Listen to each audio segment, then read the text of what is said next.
अब गायत्री मंत्र जो है वो उन लोगों को कहना चाहिए, कल मैं इस पर बताऊंगी विशद रूप से, जो कि लेफ्ट साइडेड है, माने जो बिंधे हैं, जो डरते हैं हमेशा, जिनसे कुछ काम नहीं होता, जो हमेशा दूसरों से भयभीत रहते हैं, ऐसे लोगों को गायत्री मंत्र कहना चाहिए।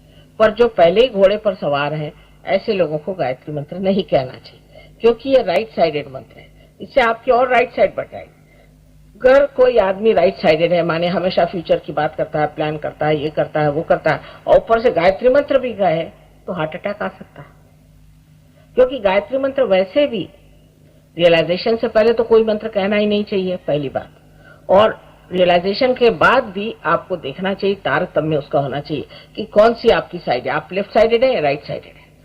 लेकिन गायत्री मंत्र में जो बात कही गई है उसका कुंडलिनी से क्या संबंध है वो मैं अभी बता दूं आपको। हालांकि ये लेफ्ट राइट साइड की सारी शक्ति है, क्योंकि ये मटीरियल यानी जो जड़ वस्तु है, और उससे भी आकाश तत्व आदि अनेक तत्वों से संबंधित है।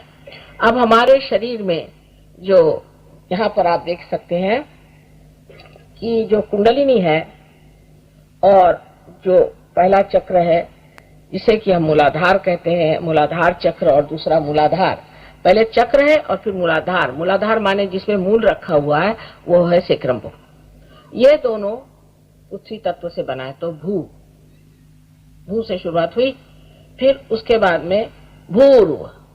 स्वादिष्ठान चक्र जो है अंतरिक्ष में फिरता है, इसलिए भूर्व से, ये उसके इसेंसेस है।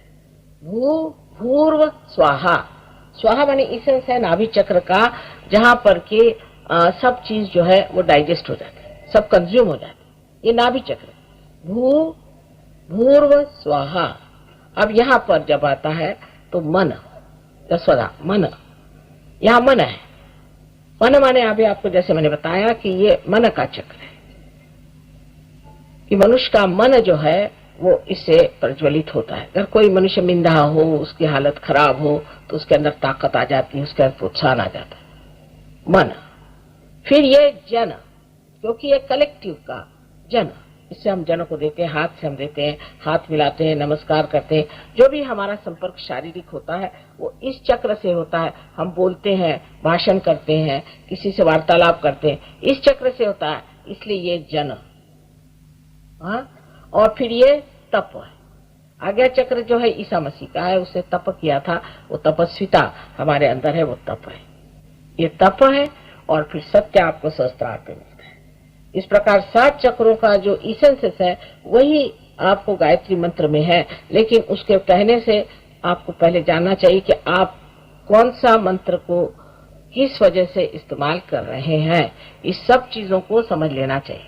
उसको आप सहयोग में कोई मंत्र वगैरह कहने की भी जरूरत नहीं होता, तो कुंडलिनी खड़ाक से ऊपर चली जाती। पर ये जो बताया गया, जब लोग जानते नहीं थे तो मंत्र उच्चार करके लोगों को वो ट्रांस में डाल देते थे, उनको भुलावे में डाल देते थे, और उनको एक तरह से कुछ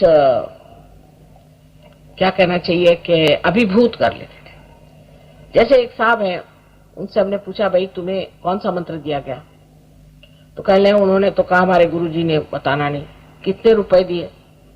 कह ले 300 पाउंड्स दिए एक मंत्र के। कौन सा मंत्र दिया भाई? नहीं वो बताने का नहीं, बड़ी मुश्किल से बताया। तो एक साहब बताते हैं इंगा, एक बताता है पिंगा, और तीसरा बताता है ठिंगा। और कोई हिंदुस्तानी को बताए तो वो समझ जाए। अब आप राम का मंत्र दिया, राम का मंत्र दिया सो राइट हार्ट है। राम का मंत्र दे दिया आपको, किस लिए दिया?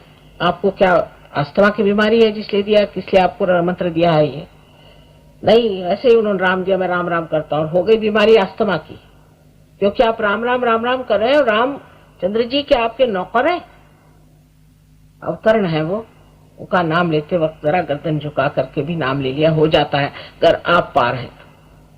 अगर आप पार नहीं तो आपको कोई अधिकार ही नहीं, आपको साम्राज्य में नहीं।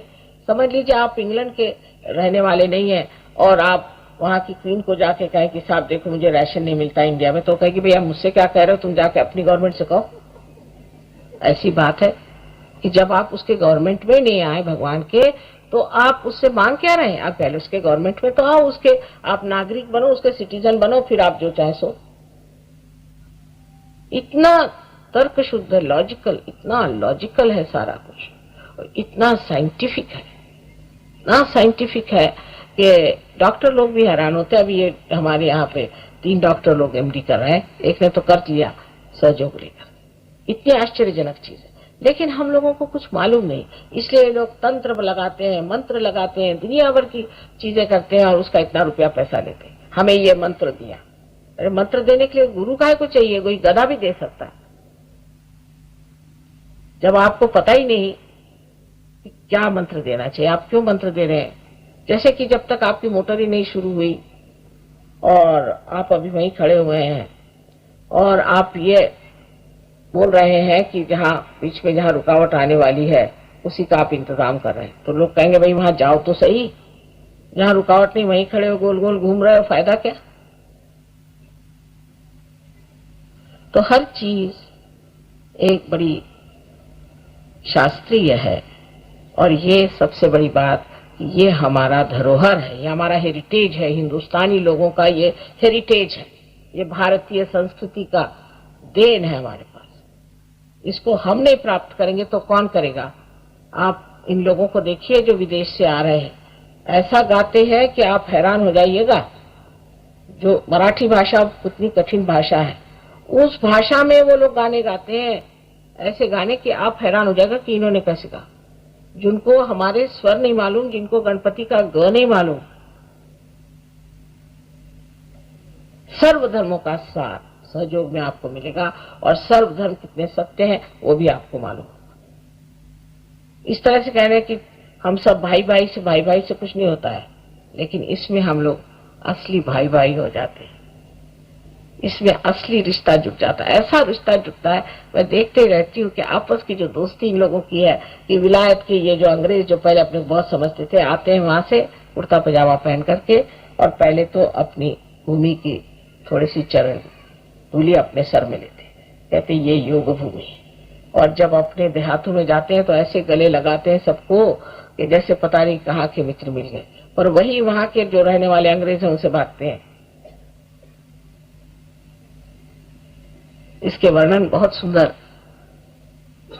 ज्ञानेश्वर जी ने किए हैं, किसी वक्त मौका होगा तो आपको सुनाया जाएगा, बहुत ही सुंदर उसका वर्णन कि ये क्या होने वाला है, क्या दुनिया में होने वाली है बात, कैसे लोग होने वाले हैं।